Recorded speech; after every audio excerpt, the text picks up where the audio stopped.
저는 종종 내가 지금 잘 살고 있는가, 또 주님이 기뻐하시는 삶을 살아가고 있는가 하는 생각을 합니다.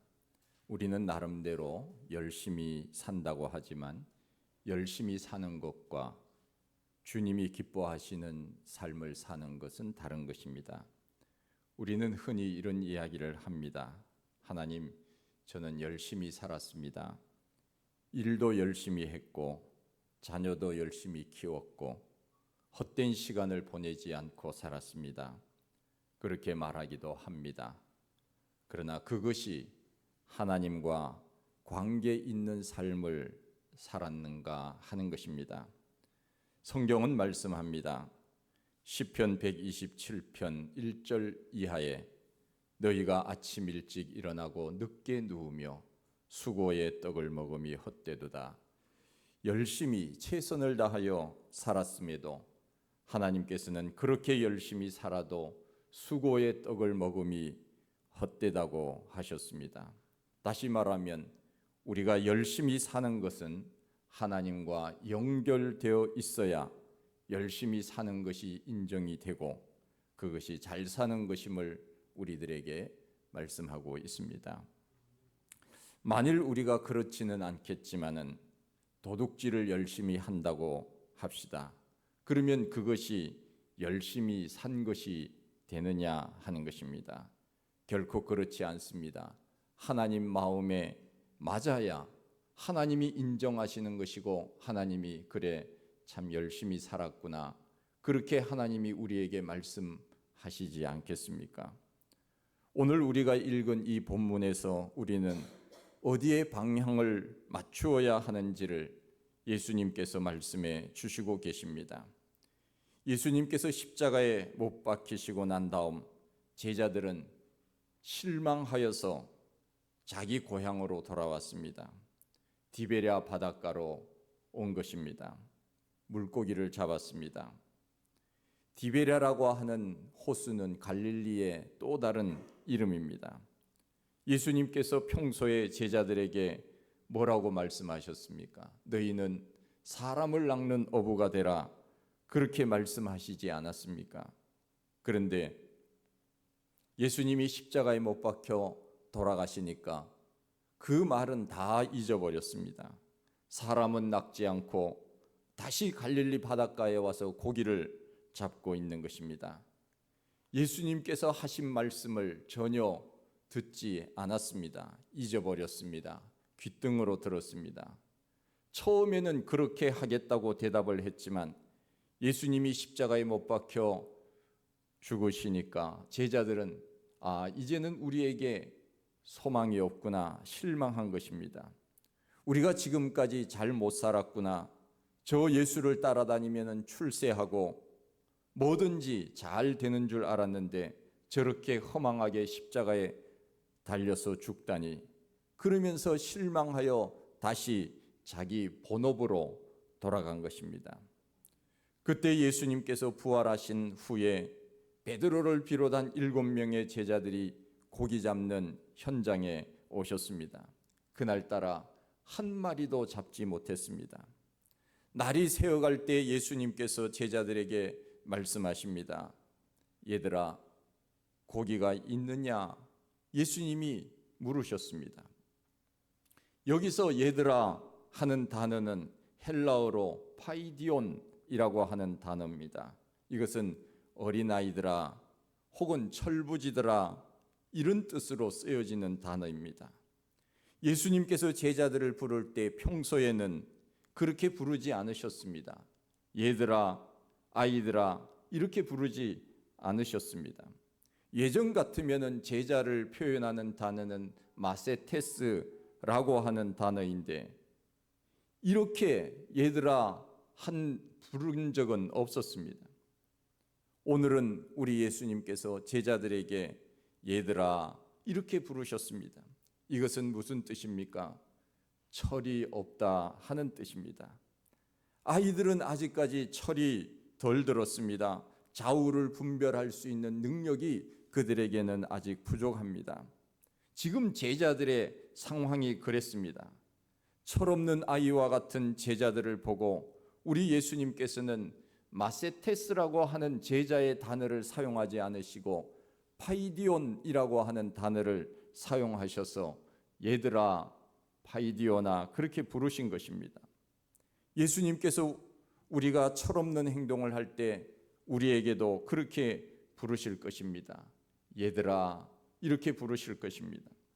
예수님은 그렇게 부르시면서 결코 마음속에 제자들을 책망하려고 그렇게 부르신 것은 결코 아닙니다. 그냥 아무것도 모르는 철없는 그 제자들을 보면서 사랑스러운 마음으로 그렇게 그냥 다정다감하게 부르셨던 것입니다.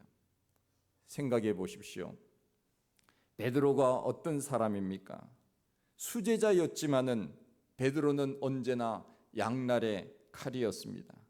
잘할 때는 굉장히 잘하지만은 못할 때는 어디까지 못했습니까?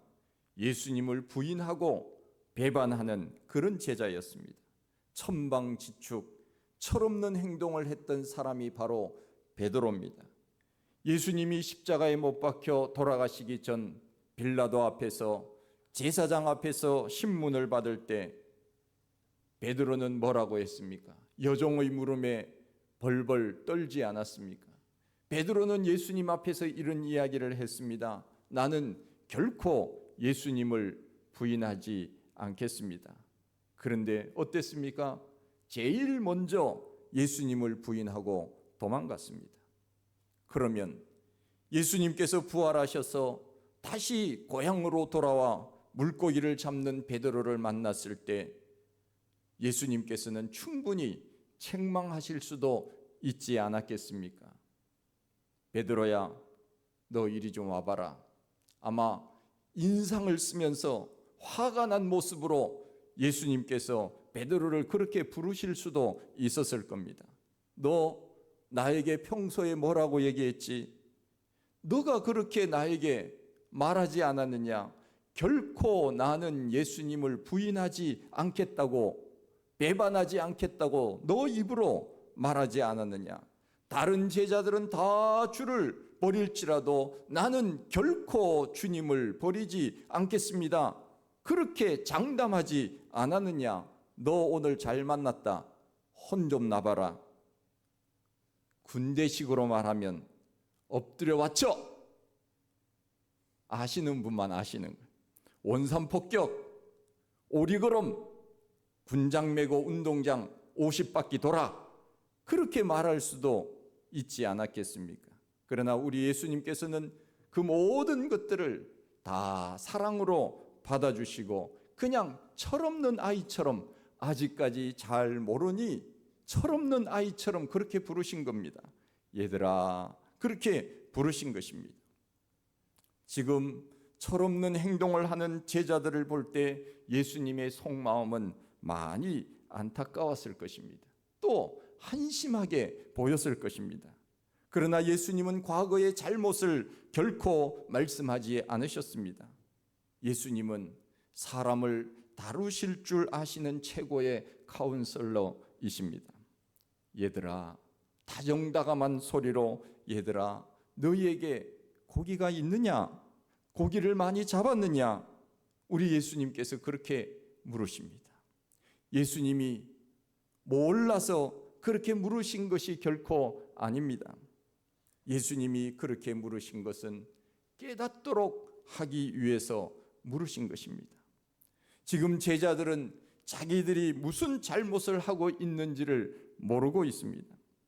예수님이 말씀하신 너희는 이제부터 사람을 낚는 어부가 되라 하신 그 말씀을 제자들은 잊어버렸기에 그 말씀을 상기시켜 주시기 위해서 말씀하신 것입니다. 얘들아, 너희에게 고기가 있느냐? 예수님이 십자가에 못 박힌 것만 생각하고 제자들은 어떻게 했습니까?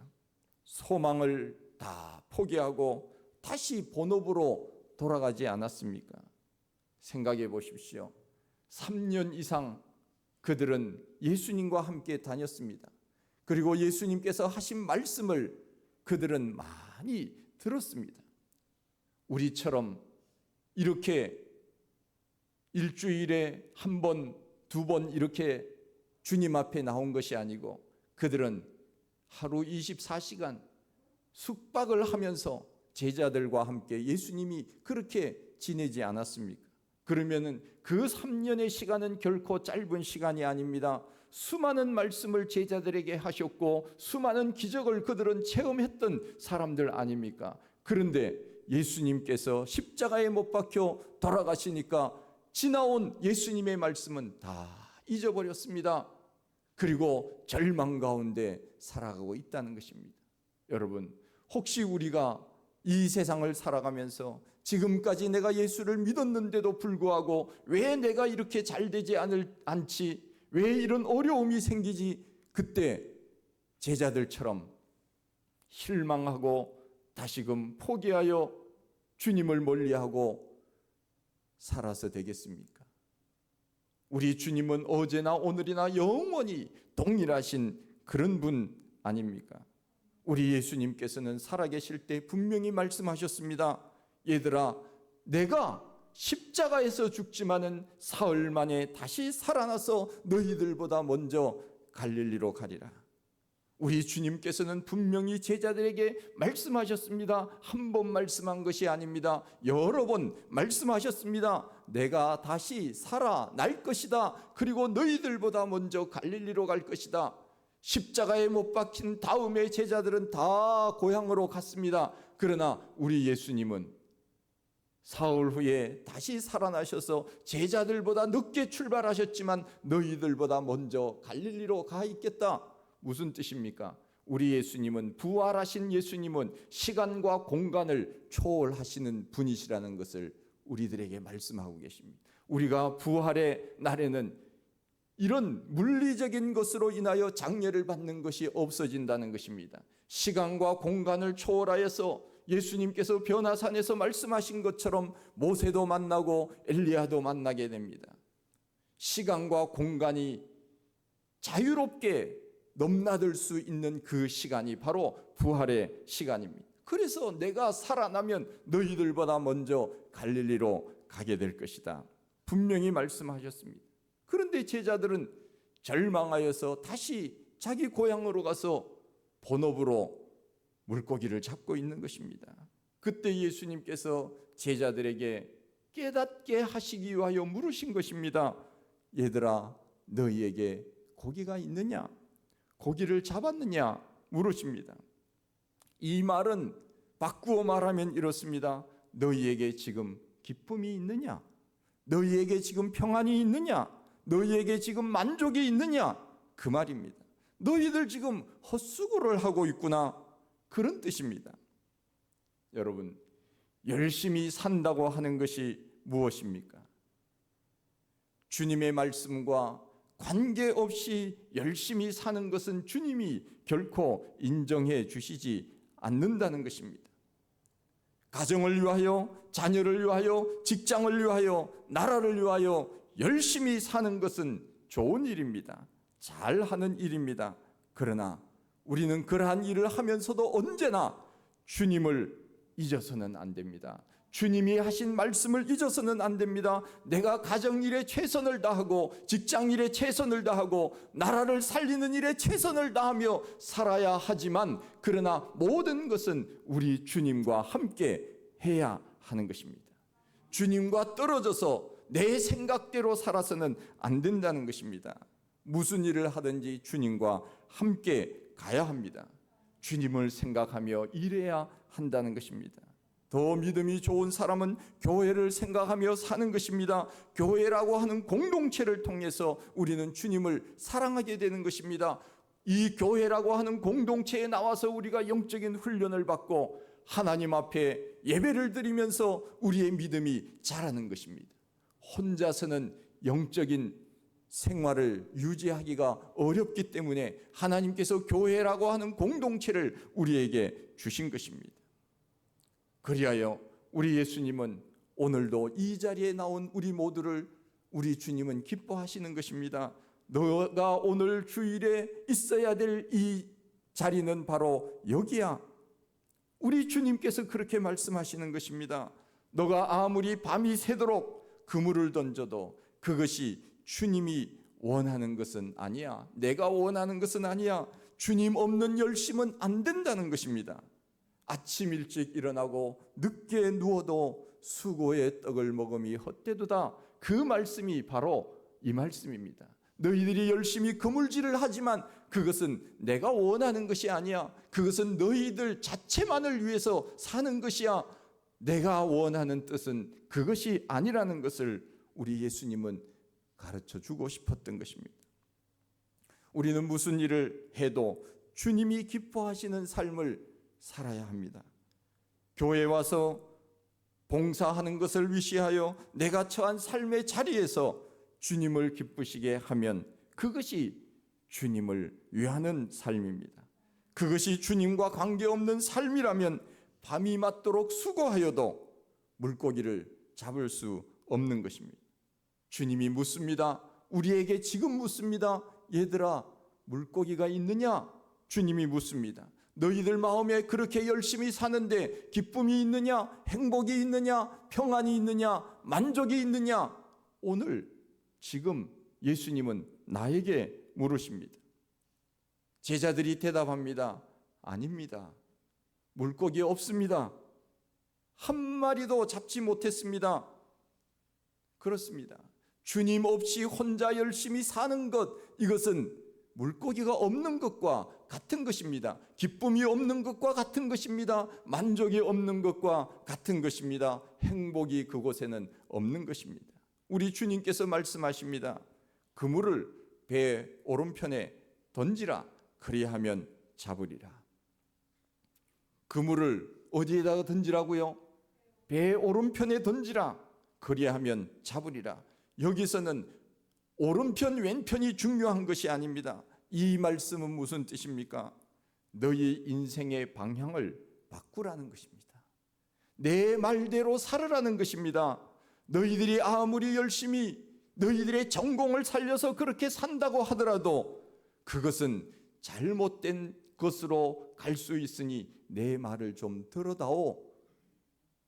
그물을 배 오른편에 던지라. 이 말은 곧 내 말을 따라 살면 된다. 우리 주님은 우리들에게 말씀하시는 것입니다. 삶의 방향을 바꾸라는 것입니다. 주님께로 우리의 마음을 전환시키라고 하는 것입니다.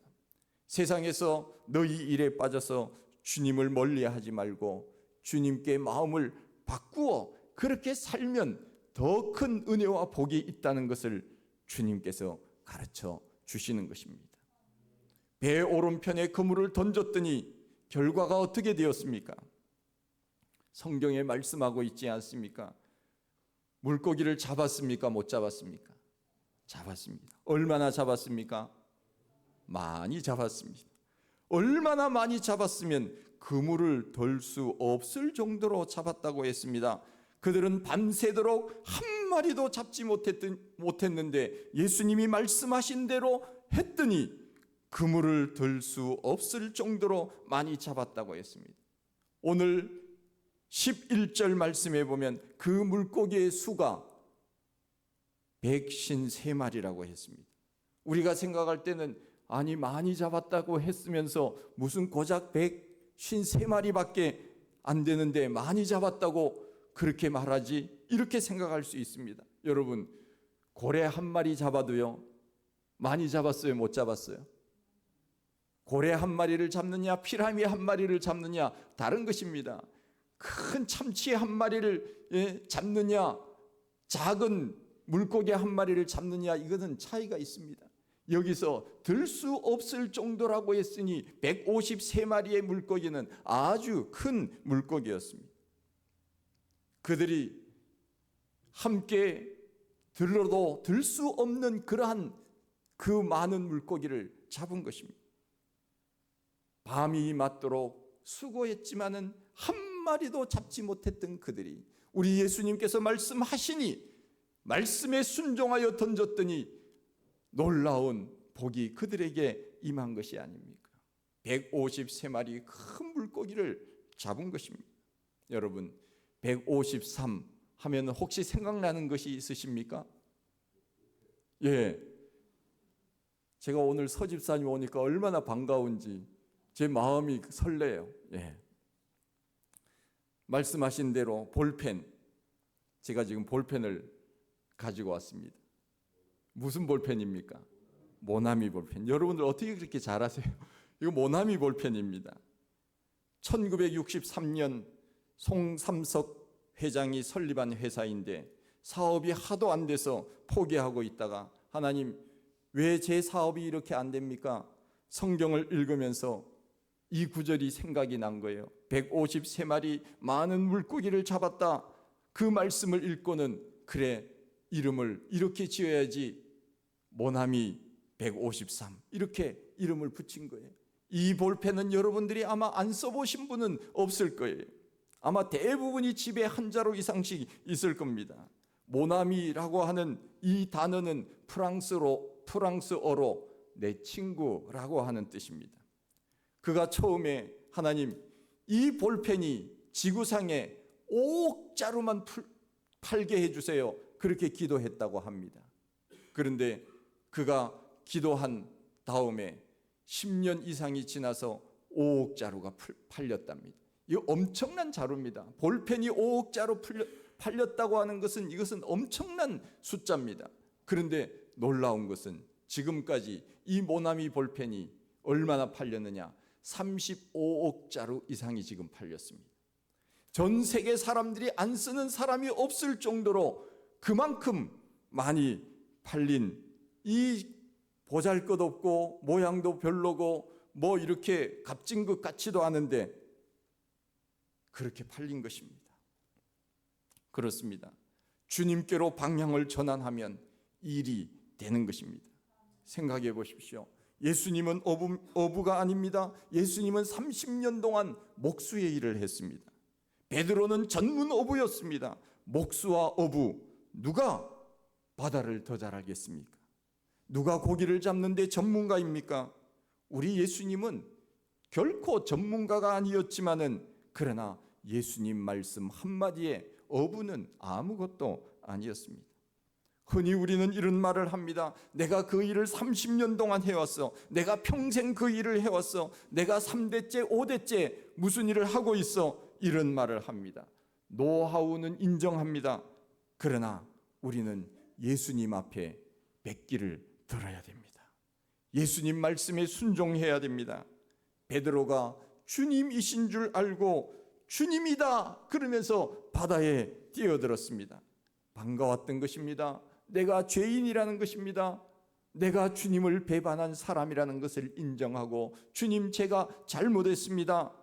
주여 저는 죄인입니다. 나를 떠나소서. 다른 복음서에는 그렇게 기록을 합니다. 우리는 내 자신의 지식을 자랑하고 경력을 자랑합니다. 우리가 세상에 가지고 있는 그러한 물질적인 것들을 자랑하기도 합니다. 권력을 자랑하기도 합니다. 세상의 모든 것들은 다 일장춘몽입니다. 우리의 삶을 주님께 맞추고 우리 주님 가는 방향대로 우리가 그렇게 살면 우리는 세상을 이길 수가 있는 것입니다. 주님 따로 나 따로 가면은 필패입니다. 주님과 함께 가야 승리하는 삶입니다. 오늘 우리 주님께서 우리에게 물으십니다. 얘야 너 수고 많지? 그런데 얘야 물고기 잡았니? 몇 마리 잡았니? 우리 주님 우리들에게 물으십니다. 너 그렇게 열심히 일하는데 물고기 좀 잡았니? 행복하니? 기쁨이 있니? 만족하니? 인생이 즐겁니? 우리 주님께서 그렇게 물으시는 것입니다. 주님 없이 열심히 물고기 잡으러 다녔지만 그들에게는 소득이 없었습니다. 기쁨이 없었습니다. 만족이 없었습니다. 그러나 우리 주님께서 다가오셔서 그들에게 말씀하셨을 때 순종하면 놀라운 은혜와 복으로 우리 주님께서 갚아주신다는 것을 우리에게 말씀해 주시는 것입니다. 우리의 인생의 방향을 내 열심으로만 살지 마시고 언제나 주님께 방향을 바꾸고 그 주님과 함께 살아가십시다. 혼자 가지 마시고 주님과 함께 가시고 주님과 함께 사십시오. 놀라운 은혜가 임할 줄로 분명히 믿습니다. 하나님 아버지, 참 감사합니다. 우리는 우리 힘으로 열심히 산다고 합니다. 그러나 우리 주님 오늘 우리들에게 물으십니다. 얘들아, 물고기가 있느냐? 많이 잡았느냐? 기쁨이 있느냐? 행복하냐? 물으십니다. 우리는 그 주님의 대답에 질문에 응답하기를 원합니다. 담대하게 주님, 내가 주님과 함께 살겠습니다. 주님 말씀하신 대로 순종하며 살겠습니다 하는 우리의 신앙의 고백이 있게 하여 주옵소서. 예수님 이름으로 기도하옵나이다. 아멘.